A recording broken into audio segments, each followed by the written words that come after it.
Well,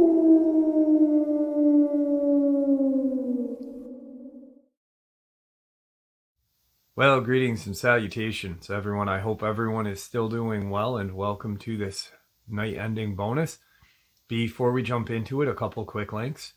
As many of you know, I rely on Patreon, PayPal, channel membership, and the merch to help the channel to continue to grow and go. Links to Patreon, PayPal, and channel membership is in the description below. Merch displayed directly under the video. Also, Dogman Frightening Encounters, Volume 1 through 3, the audiobook versions. They were written and researched by Tom Lyons, narrated and produced by me, Jeff Nadolny. Those audiobooks are available on Audible, Amazon, and iTunes, links to which are also in the description as well. And finally, last but definitely not least, if you'd really like to help support the channel to continue to grow and go, simply subscribe. It does not cost a cent. Click the like button. It takes half a second. If you don't want to miss out on any of the informative uploads that I put out daily, click that bell icon, and folks, please leave a comment. Why? Well, because all of these things really do help the channel to continue to grow and go. They definitely do matter, and they are appreciated. With that, I have taken far too much of your time. Let's jump in to this night-ending bonus upload, shall we? Briefly before we start the interview, the subscriber had been emailing me for a while. We've been trying to get this interview together. He owns a cleaning company with his wife, and today was pretty much the one day that we could get to do the interview. And so there is a little background noise, not too much. Just wanted to give you a heads up on it. But it is one hell of a terrifying encounter. Alright everybody, today I have a subscriber who reached out to me. His name is J-Cat. J-Cat's from Louisiana. J-Cat, how are you doing today? I'm doing pretty good, Jeff, and you? I'm doing well. Thank you for reaching out to me. You've had some stuff that's been happening in your area of Louisiana. You and I have talked for a little bit. I know what's been going on. You want to share that with everybody first, but then you've got some other stuff that you've experienced in Louisiana as well. So we're kind of going to combine everything into one, a Dogman encounter, some paranormal stuff.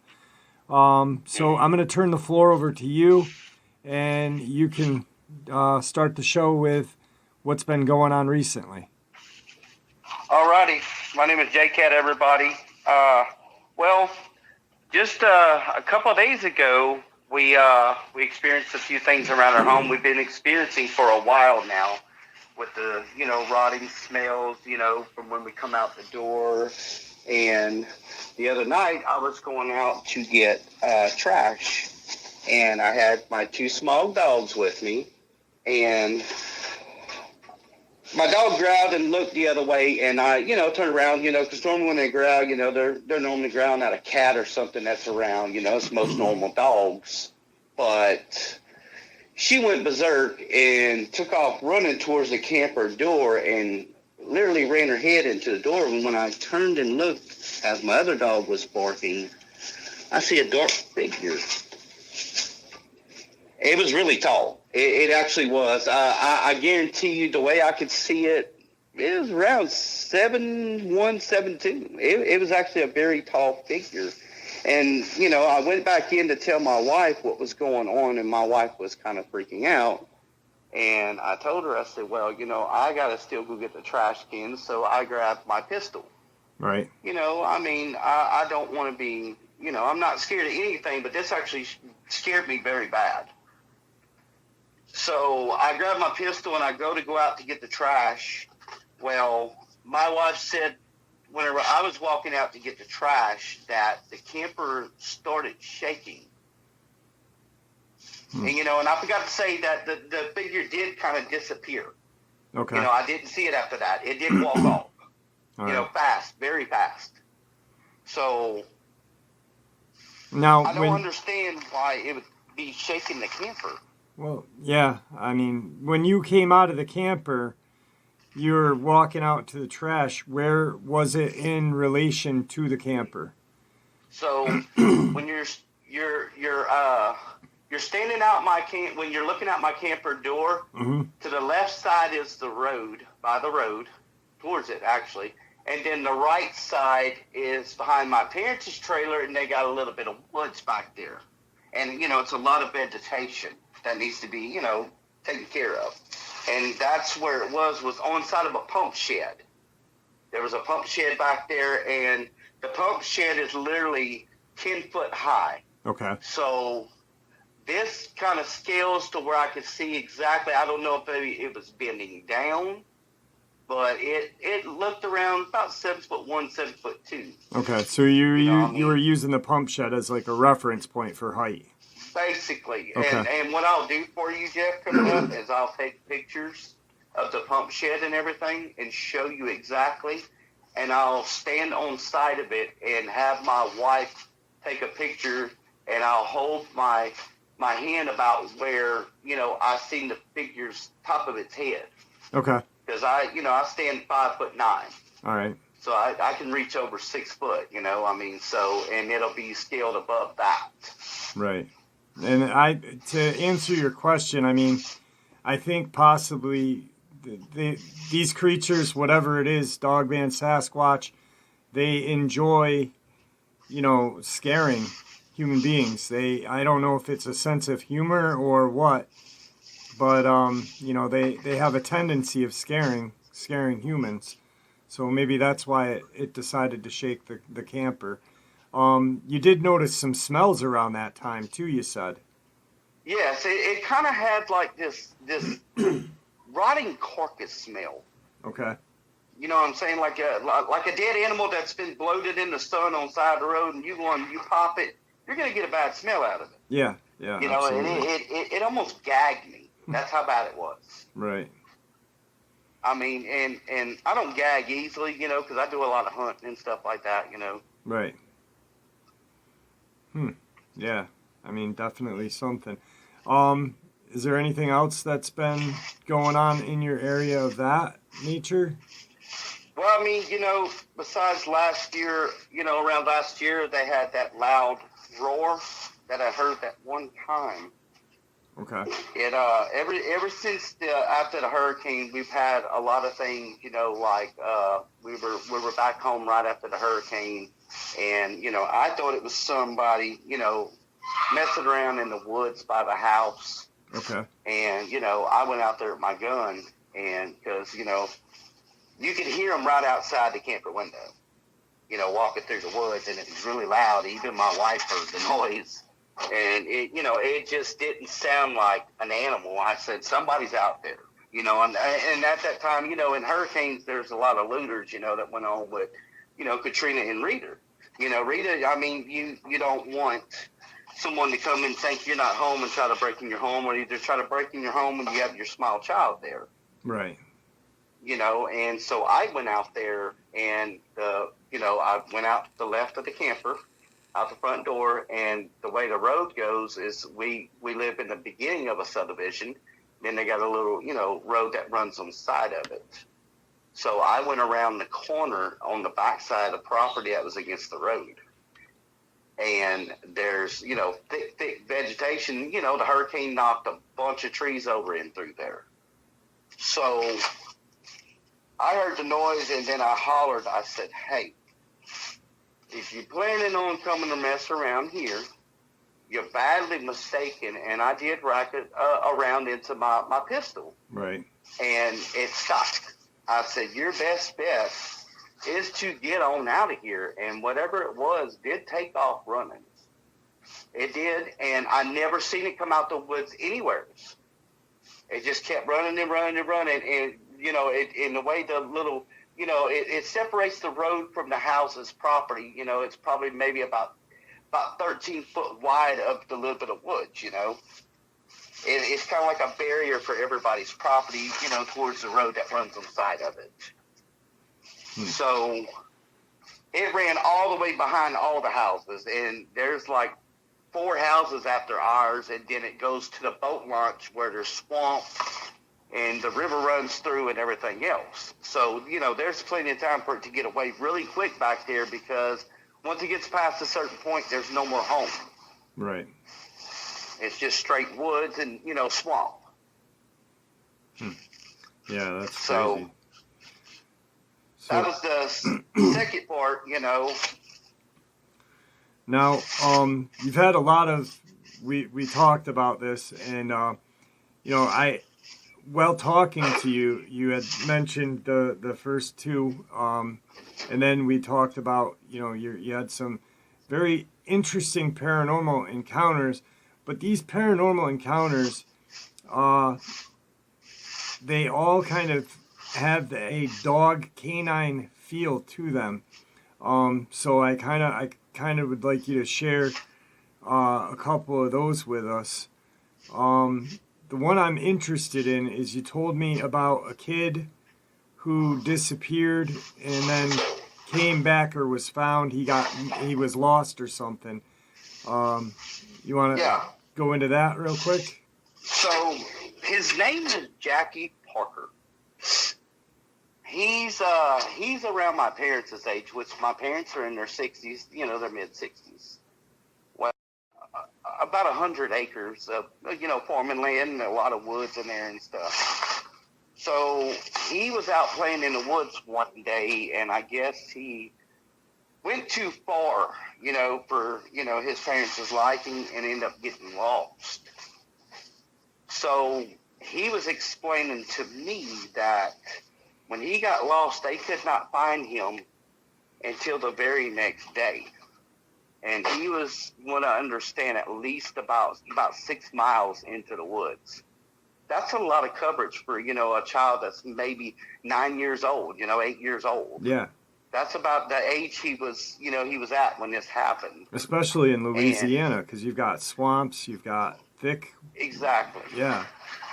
And, and the population of coyotes that are out there in Topsy are very, very populated. It's a very populated area for coyotes. And, he was telling his mom and him that they found him inside of a coyote den that was in the ground, a hole in the ground. And he was so pale white when they found him. And he drew what he saw that night. And the thing he drew, Jeff, I swear, it looked exactly like an upright canine with a long, long, long snout. And he said all it would do was pace back and forth in front of him and would just look at him and eyeball every single time. And he said it would make a growling noise and like a kind of a, moaning noise. Right. And it shook him so bad that, when they did find him, he had to seek therapy. For the longest, he wouldn't talk. Yeah. And I mean, that right there, that has to really take a toll on a person. Yeah. And when he did open up to me, I was probably about 14 years old, because my uncle lived next door. And, I used to go eat the mulberries. I used to love climbing up in a mulberry tree and eating the mulberries, and he would always be out there. Right. And he was like, "You want to see some of my artwork?" And I said, "Yeah, sure." I mean, I was really interested because the man could draw. Right. And he ended up telling me, after a little while, he opened up to me, he said, "You want to see what I saw when I was young, when I got lost?" Did he tell you about the experience of being lost? Well, see, that's where, I said, "Well, what do you mean?" And he was like, "As a child, I got lost." And he told me, he said, "I got lost in the woods for a whole night." And he said, "And this is what I seen." And Jeff, when he pulled this picture out that he drew, it made my skin crawl. He told me, he said, it would pace back and forth and eyeball him. He said it had dark eyes. Never said nothing about, a lot of people say, "Oh, amber eyes and this and that."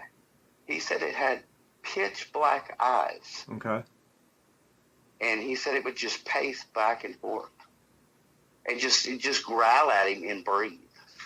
And then he said after a little while, it left off. And, and his dad and him, whenever they did, I forgot to mention this to you, whenever they did find him, the tracks that they did see were bigger than the normal dogs. They were. Right. Because my uncle, God rest his soul, my Uncle Ricky told me, he said, this is no lie. He said, the tracks we saw, he said, we thought it was big old giant wolves. He said, because it was an abandoned hole. So that tells you right there, that may have been somewhere he was feeding. Yeah. Yep.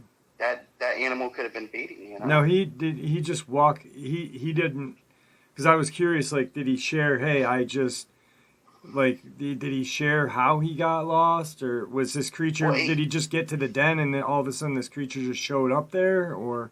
Well, he told me whenever he was walking in the woods, he was looking around, and, doing normal kid stuff, playing in the woods with, hitting sticks on the trees and stuff, And he said he was just going for a walk, basically, and he loved to play in the woods. And he said that before he knew it, he was in somewhere that he wasn't familiar with. So he tried to turn back around and go back home and end up not getting back home. He said he don't know where he went. And then it took them, it took dogs from their house. They have hog dogs, and the dogs love all the kids. Right. And these dogs are actually the ones that helped them find him.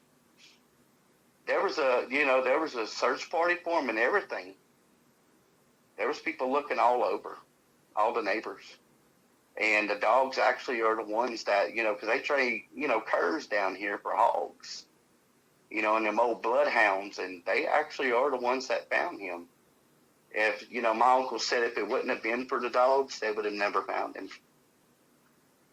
Wow. He just told me the animal just showed up out of nowhere and was just pacing back and forth. I don't know if maybe it was looking for, if it was feeding there, it was getting coyotes and taking them, that may have been its way of eating, a quick meal.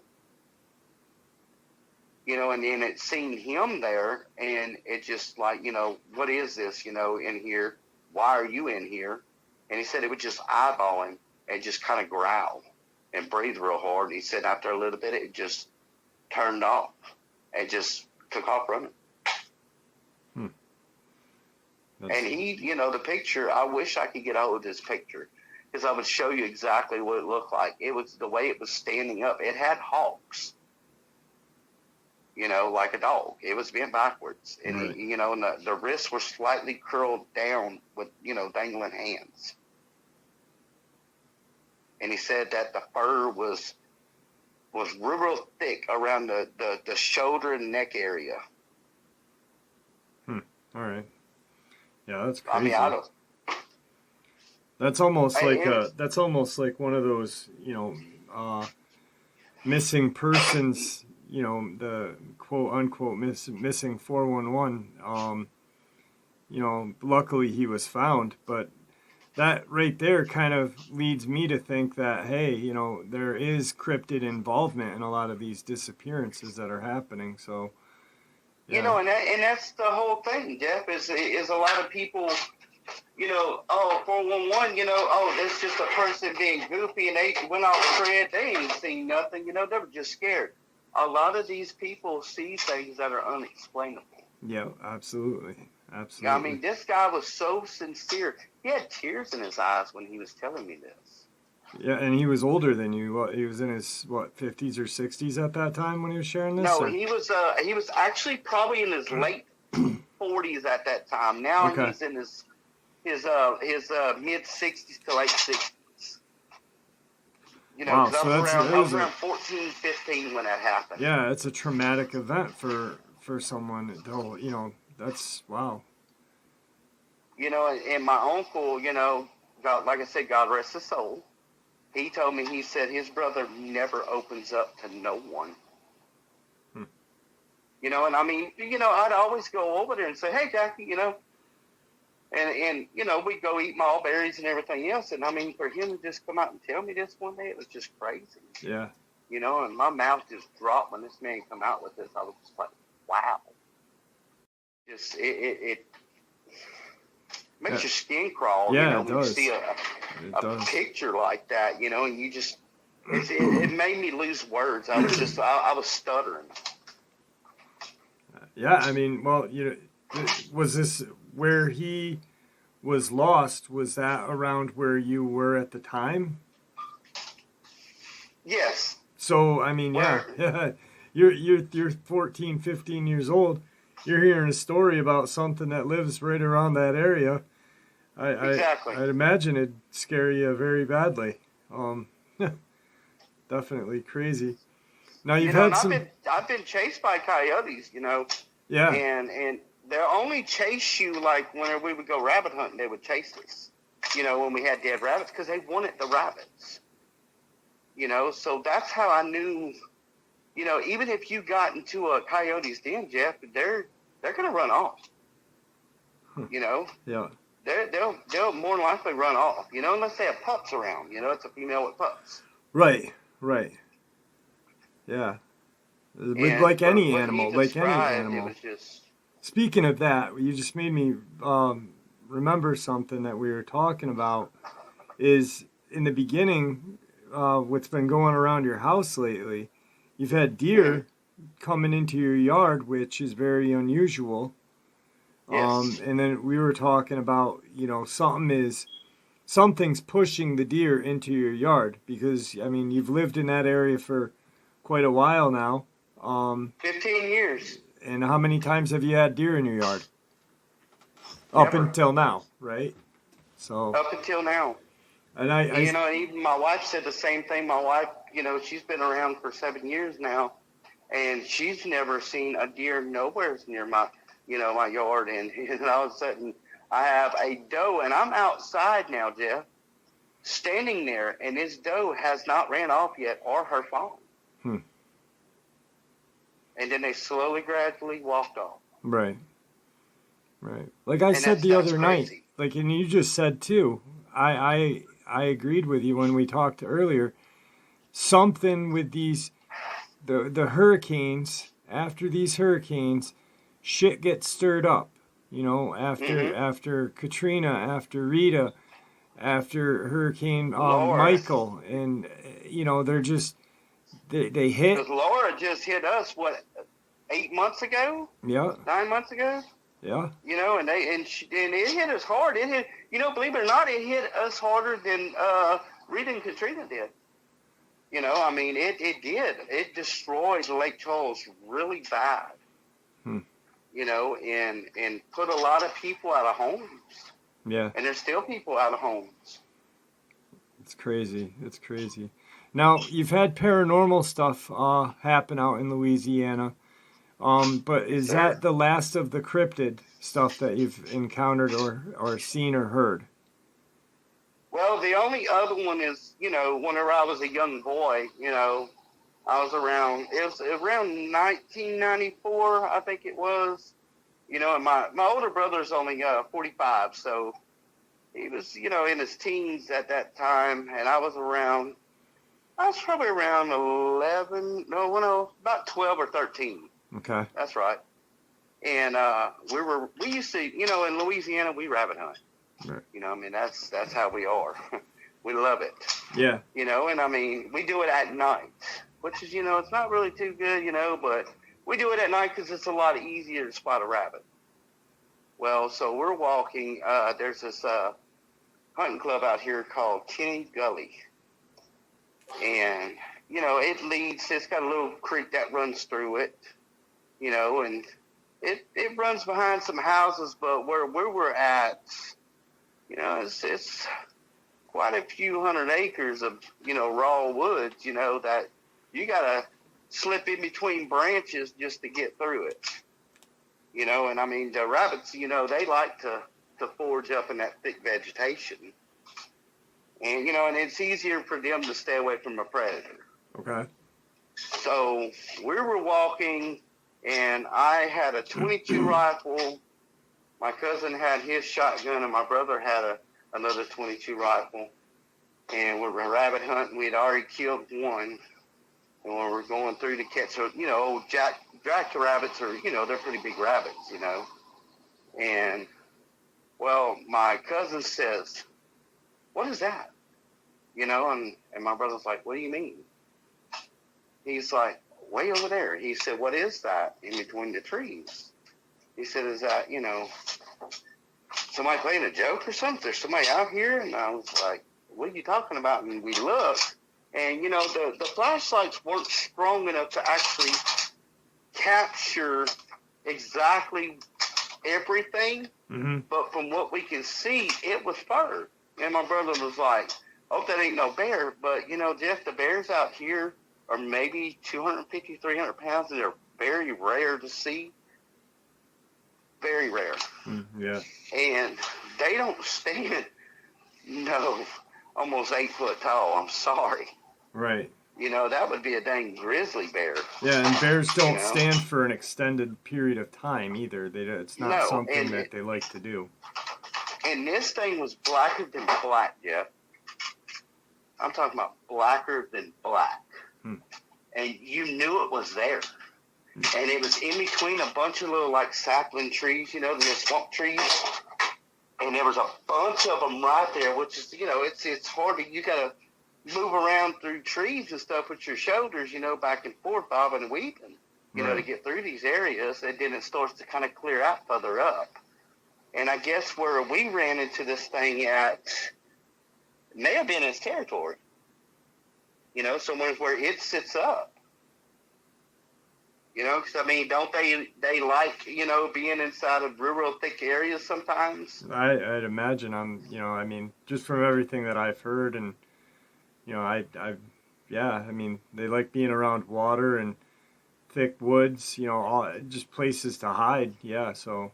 Yeah, and it's real moist out there, and there's a creek that runs right there. Right. All the way through, because it's called Kinney Gully Hunting Club. They call it a gully, but it's a creek. Right. A gully's maybe 4 foot deep and, 5, 6 foot wide. This one's like 15 foot deep and probably about 40 foot wide. So that's considered a creek. Yeah. Yeah. But, so there's water. There's obviously hunting ability for them to catch prey and stuff. So yeah, exactly. Yeah. It's a deer and hog lease. And we're known for that out here is hog lease, especially, deer and hog lease. Like your alligator lease, we got alligator lease out here. Right. And that's, because we're in the heart of Louisiana, you got a lot of swamps and stuff around that you gotta go through, and I played in them as a small child, and it can get pretty thick in places, but when you're, the age I am now, if I try to go out there, I'd probably die from trying to catch breath, but right. I used to run through there all the time, and that night we seen that thing. My cousin's like, "Y'all back up very slow." He said, "I don't know what the heck that is." He said, "But we're getting out of here." And it really did. It scared everybody. It did. Yeah. What were we going to do with a couple of 22s and a little, 20 gauge shotgun? Yeah, not much against something that big from what you're describing. Make them pretty mad. Yeah. So you've had some family paranormal stuff that has happened as well. Yes. You want to touch on a little bit of that? Well, back then, my parents, became big Christians, non-denomination basically, full gospel, anything, that was in, mixed in, a little bit of Catholic, and we had a big barn behind the house. That's where a lot of our preachers around here, their churches started out in our barn, believe it or not. Okay. And my mom sang gospel music. I remember as a child, we'd go to different churches and my mom would sing and everything. And, my dad would share the Bible, and, well, my sister kind of was a bad girl in a way, I've been messing with. You know, which is, I think that's what brought this all on, you know, is her, you know, we found a Ouija board at one time. Yeah. You know, and tried to burn it, and it wouldn't burn. But, you know, my sister and them would mess with it. And I think that's actually probably what brung this on. It could have. Okay. You know, or it could not have, and it just could have been something that was around. Well, we're having a big revival, and we were all, you know, playing with a bunch of kids outside and everything and running around the property. We own 5 acres. And, well, something just kept telling me, you know, I need to go check on my sister, you know, because she ain't been outside at all, you know. And the last time I had seen her, she was listening to her radio and everything, and she was upstairs. And, you know, and if you ever been inside of a log cabin, Jeff, A-frame exactly, they have 20-something foot ceilings, you know, because it's 2-story. Right. So in your top stories, your ceilings can range up to 10 to 14 foot, you know, depending on how the piece was made and how far down they made the flooring to, you know, a log cabin inside the upstairs room. Well, I walk up there, and my brother comes running in, and he's like, yeah, let's go check on her, blah, blah, blah, blah, you know. And, well, it was me, him, and a guy named Dennis. That was my brother's best friend. They were together everywhere. And so what happens as soon as we enter the door, my sister is literally feet in the air. Something had her by her throat. Like, had her by her throat. Up in the air. I mean, her face was turning, it literally was turning a bluish color. You know, and I mean, and you know, I was told that they can hurt you, but they can't kill you. You know, and whenever I seen this, Jeff, I didn't know what to think. You know, I was confused. Right. So I took off running and hollered for my dad. And there were several members of this church that witnessed this, and even a preacher witnessed this. Because when my dad got up there, he grabbed my sister by her feet. And they're in the stairwell, and my sister is at least a good 5 to 6 foot floating in the air, you know, kind of like almost like an incline with a stairwell where you walk up it. Okay. Kind of even like that in the air. Like, you know, when somebody's on top, you're carrying something up the stairs, somebody's standing, carrying up top, and you're on bottom, and it's at that angle. Right. That's how she was, but levitating 5 to 6 foot off the ground, to where my dad's arms were stretched way up. And he fought and fought, and finally, you know, he rebuked it in the name of Jesus, and it let go. Well, they finally get my sister downstairs and get her all calmed down. And you can literally, I wish phones would have been a big thing back then, because I would have taken pictures. You can literally see the impressions on her neck. You could. It had perfect handprints on her neck. Right. That you can actually see, impressions. So she's sitting down there inside the you know, I didn't get to finish the rest of the story with you earlier. She's sitting down there inside the living room, and, you know, and my dad, you know, my mom's caring for her and everything, and my sister's just shaking, you know, and she's like, it had me, Mama, it had me. And she said, what? And before my sister can explain again, it grabbed her again by the throat and was squeezing. Because I seen her eyes bulge. Like, you know, if you squeeze something, like you got them little toys that you squeeze and their eyes start bulging. Yep. Like the little kid toys. It was kind of like that. But her eyes wasn't coming out of her head, but you can tell she's being squeezed. Right. You know, like if you grab somebody by the neck, you can tell when you're squeezing them and hurting them. And you can literally see the sides of her neck, like seriously, impressions pressing in. all the way around to the backside of her neck. It was like you take something, just squeeze it small. It was crazy.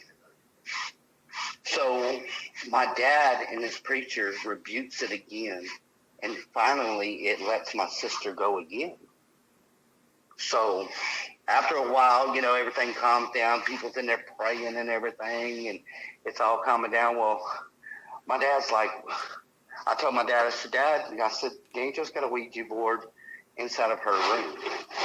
And he said, do what? Because that Ouija board was there. It's the one we tried to burn. Remember I was saying we tried to burn one? Right. That was the one. Well, so my dad goes and gets this thing and everything and does whatever with it. Well, my brother was playing around, making his muscles. Yeah, I don't want to mess with me inside of one of the little, women's Muriel things with the light around it. And then all of a sudden, he just lets out a big scream. A terrifying one, too, and he punches this Muriel thing and breaks it. And my dad said, what's wrong? And he said, I just saw something that looked like a werewolf. And he's like, what do you mean? He said, in the mirror. He said it looked like a wolf. And he was just freaking out. And he said, I've never experienced something like that in my life.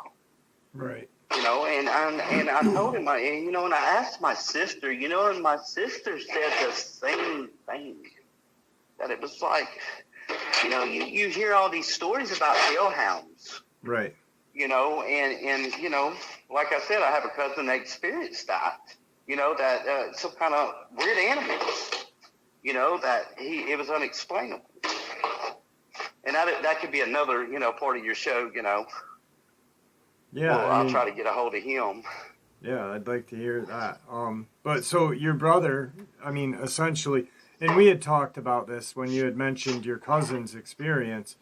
And I said, yeah, you've got all of these different canine cryptid or paranormal cryptid or paranormal canines that are seen near cemeteries. Dogman has been seen near cemeteries. Usually they like to hang out there.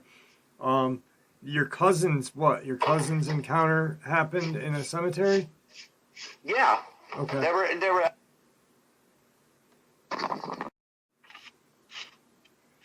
Okay, so my cousin was at our family cemetery. It's called La Blue Cemetery.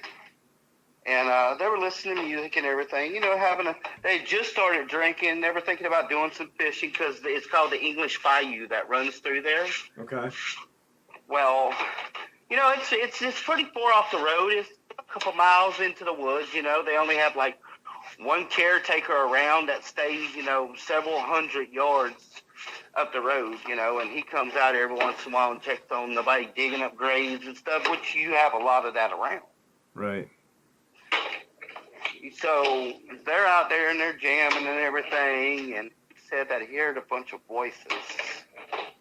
So he told my cousin, he was like, turn it down. And my cousin like cranking up competitions and everything, and for my cousin Ronnie to hear the noise over my other cousin's stereo, he had 9 15-inch subwoofers in there. So imagine, he's probably running about 40,000 watts. For him to hear some talking and hooting over that's pretty loud. Yeah, yeah. So that kind of makes me think that, paranormal can get through anything. They actually can. They can come over the radio you're listening to, and I really think that's what was happening. Is, they were probably talking over the talking through that radio. Right. Well, he said that he looked in the rearview mirror and sees something on all fours standing there, and this is how he explained it, Jeff. He said it had no tail. It was a solid gray. He said it had every leg was like a man's arms built arms with hands on them, with, hands and fingers Okay. on all four legs. He said the eyes were beady like a black doll's eyes. He said the ears were super sharp, and he said the butt rounded, and it didn't have no tail. He said that all these other ones were making all kinds of noises and everything else, hooting, yipping and everything. And he said this one big one steps forward and says, "Shut up." Just like that. Plain language. Shut up. And they got real quiet. So tell me, how does that happen? Yeah, I don't know. And my cousin, strange. he lives up in Boston now. He actually drew the picture of it. He's a pretty good drawer like the other guy was. And he drew a picture of this thing, and it was really crazy looking. Like, it had the chest of a man. But all four limbs were arms. Like a built man's arms. Wow. I mean, have you ever heard of anything like that? No, I have not. I mean, when he told me this, I was just like, wow. What is that? Could have been a hellhound, or, I'm not. And the thing about it is, you know what they were listening to? Hell's Bells by AC/DC. Yeah. Wow. Yeah. Yeah. Because that's all we were, when we were younger, that's all he listened to was like Ozzy Osbourne and all them, Black Sabbath, the whole 9 yards. That's all he listened to. Right.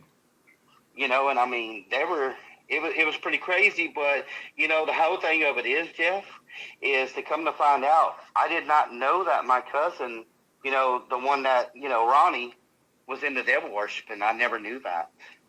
And that's what I wanted to tell you earlier. We got deep in the conversation about things, it's kind of mind blowing how you can see things, and then and the second part of it is, Jeff, is after they tore out of there in my cousin's custom car. Yeah. He sees it the next day because they used to have a trailer in our backyard because we had 5 acres, remember, with the A-frame log cabin. Yep.